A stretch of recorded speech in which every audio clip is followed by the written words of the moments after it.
नमस्कार दोस्तों, मैं हूं कृष दियोरबन नक्सल। दोस्तों, कई बार लोग मुझसे ऐसे सवाल करते हैं कि सर, एक बिल्डिंग प्रोजेक्ट आप कह रहे हो अंडर कंस्ट्रक्शन, रिस्की है, मत करो, मत जाओ इसमें, वगैरह वगैरह। लेकिन सर, ये रेरा अप्रूव्ड है। तो जब रेरा अप्रूव्ड है तो आप क्यों कह रहे हो सेफ नहीं है? कुछ लोग ऐसे भी कहते हैं, सर अगर ये चोरी कर रहे होते, जैसे आप कह रहे हो ना कि बिल्डर्स ये चोरी करते हैं, वो चोरी करते हैं, आपसे पैसे लेते हैं, देते नहीं है, बेकायदे सर, यानी इलीगल काम है, वगैरह वगैरह, तो सर गवर्नमेंट उनके ऊपर एक्शन क्यों नहीं लेती है? पुलिस उनके ऊपर एक्शन क्यों नहीं ले रही है? ये सारे सवाल हैं। और लोगों का एक जनरल इंप्रेशन है कि अगर गवर्नमेंट ने अलाउ किया है, पुलिस ने अलाउ किया है, रेरा ने अप्रूव किया है उनके प्रोजेक्ट को, रेरा वेबसाइट के ऊपर उनका प्रोजेक्ट मिल रहा है, उनको सर्टिफिकेट दिया है, तो ये तो सेफ होना चाहिए। ये टाइप का एक जनरल माहौल है आपके दिमाग में कि हर चीज जो रेरा अप्रूव करता है वो सेफ है। मैं आपको इसके बारे में थोड़ा सा समझाना चाहता हूं। दोस्तों, रेरा न अप्रूव्ड प्रोजेक्ट हो, यानी नॉट अप्रूव्ड बाय रेरा वाला प्रोजेक्ट हो ना, तो वो तो बहुत ही रिस्की है। यानी उसको उसके तरफ देखना भी मत। वो अलाउड ही नहीं है कि रेरा के अप्रूवल के बिना कोई बिल्डर प्रोजेक्ट को बनाकर बेचे। लेकिन रेरा ने अलाउ किया तो इसका मतलब ये नहीं है कि वो सेफ है। रेरा का रजिस्ट्रेशन नंबर है, रजिस्टर्ड है, लेकिन जरूरी नहीं है कि वो पूरी तरह से सेफ है आपके लिए। मैं ये बात आपको समझा रहा हूं। कैसे? एक एग्जाम्पल दे रहा हूं। दोस्तों, समझ लो आप कोई स्कूटर, सेकेंड हैंड स्कूटर या कार खरीदने जाते हो। आरटीओ का पासिंग है, इसलिए उसके ऊपर नंबर प्लेट है। अगर आरटीओ का पासिंग होता ही नहीं, नंबर प्लेट होता ही नहीं, तो आप उसके तरफ नजर भी नहीं डालते। करेक्ट? ऐसे कार्स को इंस्पेक्शन किया जाता है या ट्रक्स को एक एज के बाद इंस्पेक्शन किया जाता है और आरटीओ फिर उसको पास ही नहीं करती है। रिक्शा, टैक्सीज, इन लोगों को रेगुलरली एक पीरियोडिकली इंस्पेक्शन लेना पड़ता है। उसके बाद वो आरटीओ पासिंग के बाद उनको एक क्लीन चिट ऑफ हेल्थ दिया जाता है, उसके ऊपर एक उनका नंबर प्लेट दोबारा डालने का अलाउ करते हैं। नहीं तो वो कहते हैं ये गाड़ी को स्क्रैप कर दो। करेक्ट?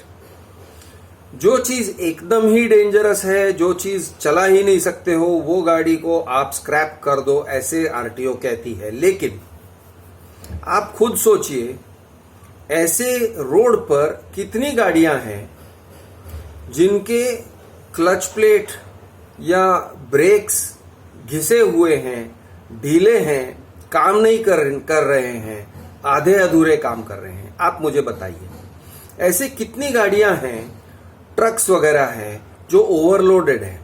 कुछ ट्रक्स जो ओवरलोडेड हैं उनको आरटीओ रोकती है, बहुत सारे ट्रक्स है जाने देती है।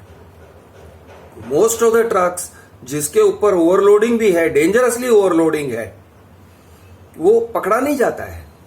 ऐसे बहुत सारे ट्रक्स हैं या व्हीकल्स हैं जिनमें से बहुत जबरदस्त धुआं निकल रहा है।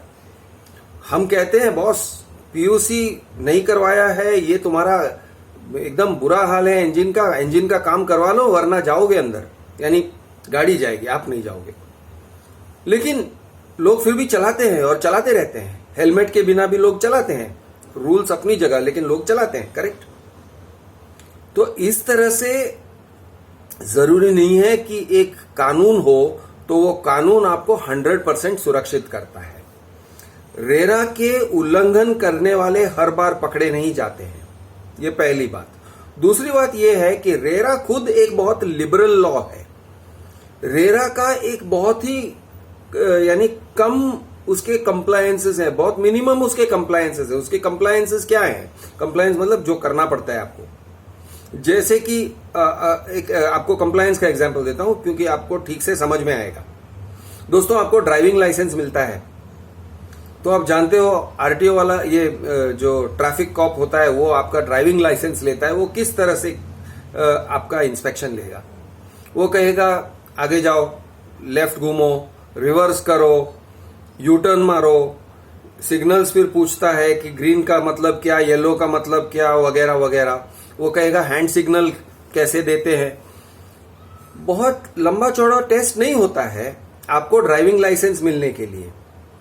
अब ऐसे समझो कि जो इंसान अभी अभी ताजा ताजा ड्राइविंग लाइसेंस लेके निकला है, क्या वो रोड के ऊपर सेफ है? मैं कहूंगा बिल्कुल नहीं। मैं जानता हूं कि मैंने जब नया नया सीखा था गाड़ी तो मेरी कितनी फटती थी और कितने सारे क्लोज सेव हुए हैं, क्लोज शेव जिसे कहते हैं, यानी मरते मरते बचे या गाड़ी ठोकते बच गए। ऐसी बहुत सारी चीजें हैं जो हमको ड्राइविंग स्कूल में भी नहीं सिखाया जाता है। फॉर एग्जाम्पल, स्टीप स्लोप है तो उसके ऊपर गाड़ी कैसे चढ़ाना, हैंड ब्रेक्स का उसमें इस्तेमाल कैसे करना। उन दिनों में क्लच और एक्सेलरेटर वाली गाड़ियां ज्यादा थी, यानी दूसरे तो बिना क्लच के तो व्हीकल्स थे ही नहीं। तो क्लच कब छोड़ना, एक्सेलरेटर कितना देना, हैंड ब्रेक कब लगाना, वगैरह वगैरह सिखाया नहीं जाता था। तो काफी मुश्किल पड़ जाती थी उस स्लोप पे। मैंने पहले एक दो स्लोप्स में तो बहुत ही यानी डेंजर से बचा हूं मैं। तो कहने का मतलब है, जरूरी नहीं है कि हर इंसान जो ड्राइविंग स्कूल से निकलता है, ड्राइविंग लाइसेंस लेके निकलता है, वो सेफ है। करेक्ट?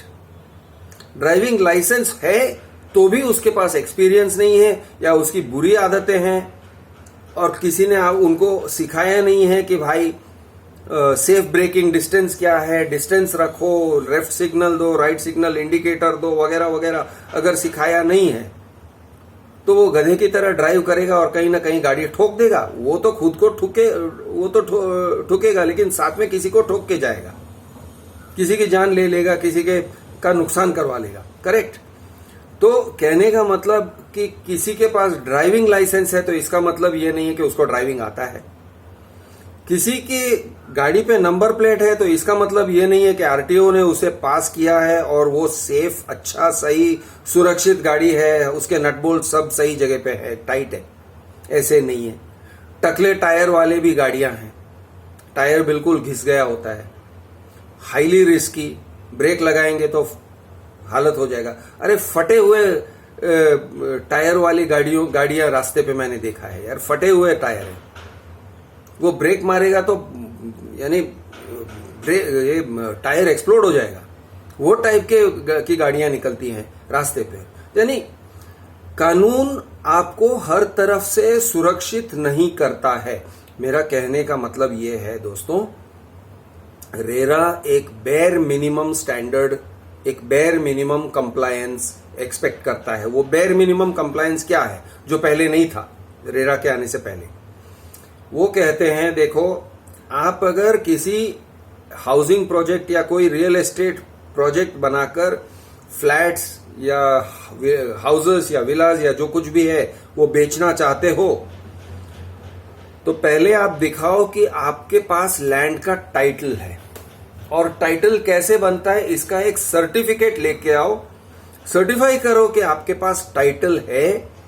वो टाइटल चाहे आपने लैंड को खरीद कर लिया हो या फिर एसआरए प्रोजेक्ट है इसलिए एसआरए ने आपको टाइटल दिया है, उस लैंड के ऊपर कब्जा दिया है, आपको एक राइट दिया है कि आप इतना बिल्ड कर सकते हो, या फिर किसी बिल्डर जिसके कब्जे में ऑलरेडी लैंड है, नॉट नेसेसरी वो ओनर है, वो बिल्डर आपको डेवलपमेंट राइट देता है तो आप उस तरह से उसके टाइटल होल्डर हो जाते हो।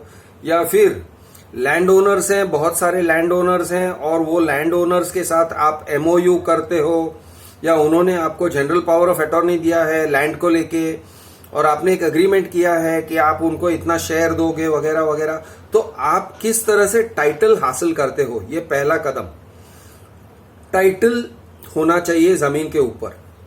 ये रेरा ट्राइज टू इंश्योर, जरूरी नहीं है क्योंकि बहुत सारे टाइटल्स डिफेक्टिव होते हैं, कोर्ट में लिटिगेशन होता है उसके ऊपर, तो वो कहते हैं भाई साहब आप जो भी लिटिगेशन है उसके डिटेल्स आप डाल दो। ये लोग बहुत ही कम डिटेल्स डालते हैं, वो आपको ज्यादा बताते नहीं है रेरा के वेबसाइट पे।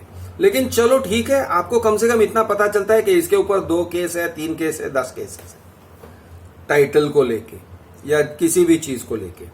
तो ये एक बात हो गई।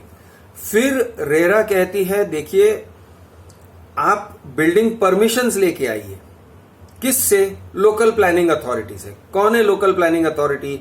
तो मुंबई के अंदर मुंबई म्युनिसिपल कॉरपोरेशन MCGM, थाने के अंदर थाना म्युनिसिपल कॉरपोरेशन TMC, या फिर मुंबई थाना, इसके अंदर बहुत सारे ऐसे एरियाज हैं जहां पर MMRDA का जुरिस्डिक्शन चलता है। तो कहते हैं MMRDA से आप बिल्डिंग परमिशंस लेके आइए, या फिर SRA स्कीम है तो SRA प्रोजेक्ट का आप बिल्डिंग परमिशंस लेके आइए। तो बिल्डिंग परमिशंस क्या है? तो बेसिक 2 बिल्डिंग परमिशंस होते हैं। एक होता है जिसको कहते हैं IOD या IOA। IOD अजीब सा नाम है, इंटीमेशन ऑफ डिसअप्रूवल। डिसअप्रूवल मतलब नकार दिया, लेकिन एक्चुअली ऐसा नहीं है, वो थोड़ा उल्टे नाम का सर्टिफिकेट है। एक्चुअली वो इंटीमेशन ऑफ अप्रूवल है, IOA है, लेकिन उसकी जो लैंग्वेज है वो बड़ी अजीब है, वो किसी दिन मैं और समझाऊंगा आपको। तो IOD या IOA लेके आइए।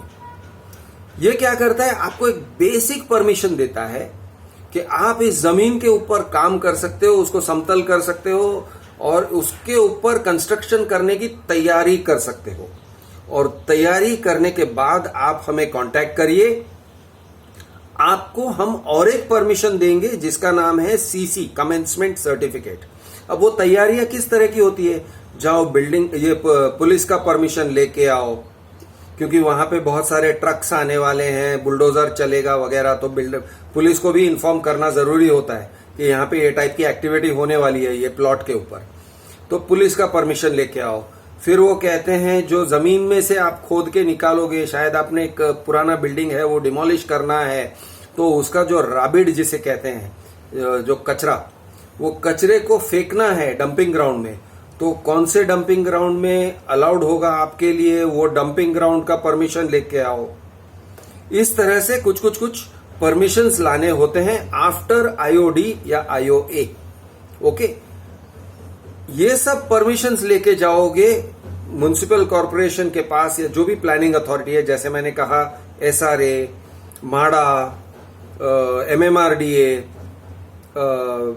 Thane municipal corporation, Mumbai municipal corporation, या फिर अगर गांव एरिया में पड़ता है, गांवठाण एरिया में पड़ता है तो पंचायत, वो होते हैं local planning authority as per RERA. तो लोकल प्लानिंग अथॉरिटी से आप IOD लेके आओ और CC लेके आओ, बस हो गया। वैसे सिर्फ IOD से भी काम हो जाता है। वो कहते हैं सिर्फ IOD या IOA लेके आओ और हमको दिखाओ, हमको सबमिट करो और हम आपको परमिशंस देते हैं। हाँ, कुछ और भी चीजें हैं, आपको प्लान्स सबमिट करने पड़ते हैं कि आप किस तरह के स्ट्रक्चर्स बना रहे हो।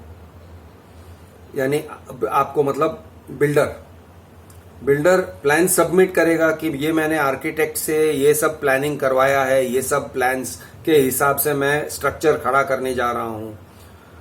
मुझे लग रहा है कि मुझे यहाँ पे 12 माले का एक स्ट्रक्चर खड़ा करने को मिलेगा, बाद में आगे चल के मुझे और 12 माले का परमिशन मिला तो मैं 24 माले का यहाँ पर अपलोड कर दूंगा, अपडेट कर दूंगा, नया डॉक्यूमेंट लगा दूंगा।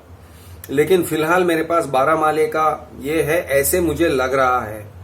IOD में मैंने इतना किया है, CC में मुझे इतने का कमेंसमेंट मिलेगा एज पर डेवलपमेंट पोटेंशियल, यहाँ का FSI ये है। यानी थोड़ा जो भी उसको गणित करना होता है, जमीन के बारे में सोचना होता है, जमीन के रिजर्वेशंस क्या हैं, उतना कितना रोड इसके कटिंग में जाएगा जो म्युनिसिपल कॉरपोरेशन को दे देना है, ये सब टाइप की जो टेक्निकल बातें हैं वो सब उसमें डाल के प्लानिंग करके लेआउट अप्रूवल लेके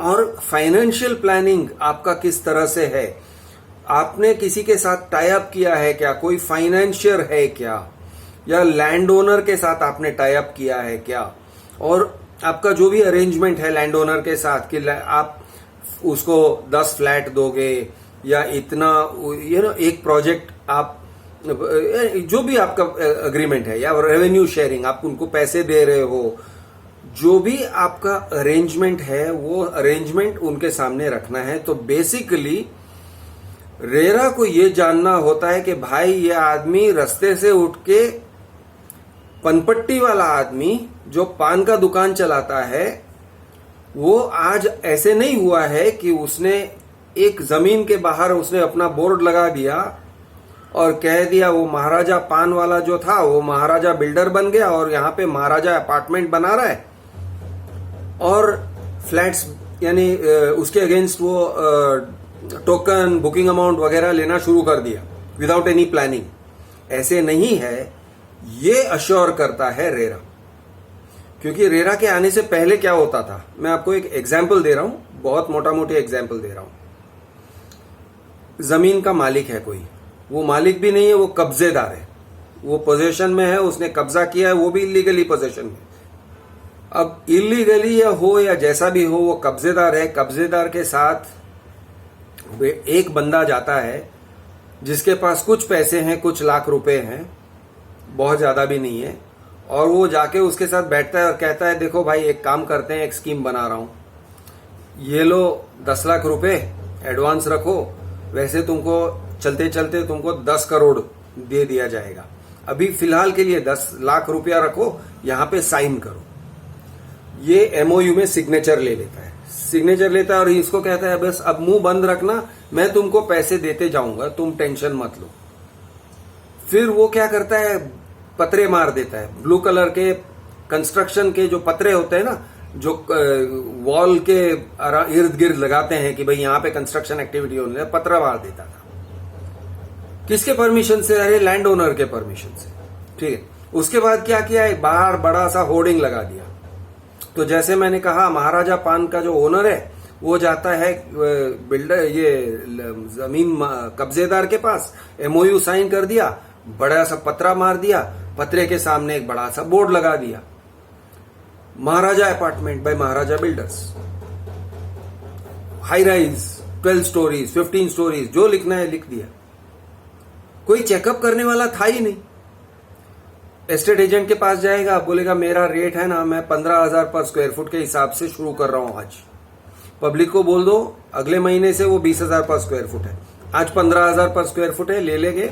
फ्लैट्स का ये मैंने डिजाइनिंग किया हुआ है, वो भी डिजाइनिंग आर्किटेक्ट से करवाया या किसी का डिजाइन चोरी किया या जो भी है वो दे देता है और कहता है चलो भाई अभी इस पे शुरू हो जाओ, काम करना शुरू कर दो। तुमको ब्रोकरेज नॉर्मल कितना मिलता है? 2% मिलता है, चलो मेरे से 5% ले लो, काम शुरू करो, फटाफट बेचो।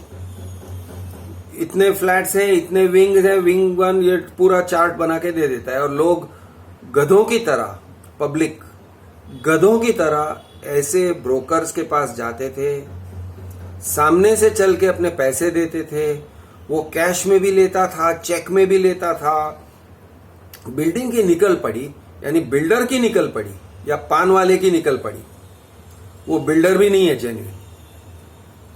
अगर थोड़ा सा जेन्युइन इरादा है उस पान वाले में और आपका नसीब अच्छा है, तो फिर वो क्या करता है, पान वाला जाता है किसी बिल्डर के पास और वो कहता है मैंने इतना बुकिंग ले लिया है, अब ये बिल्डिंग कैसे खड़ा किया जाए। तब जाके वो बिल्डिंग परमिशंस के लिए भागते हैं, तब जाके पता चलता है कि ये कब्जेदार है, ये आदमी से आप टाइटल नहीं ले सकते हो।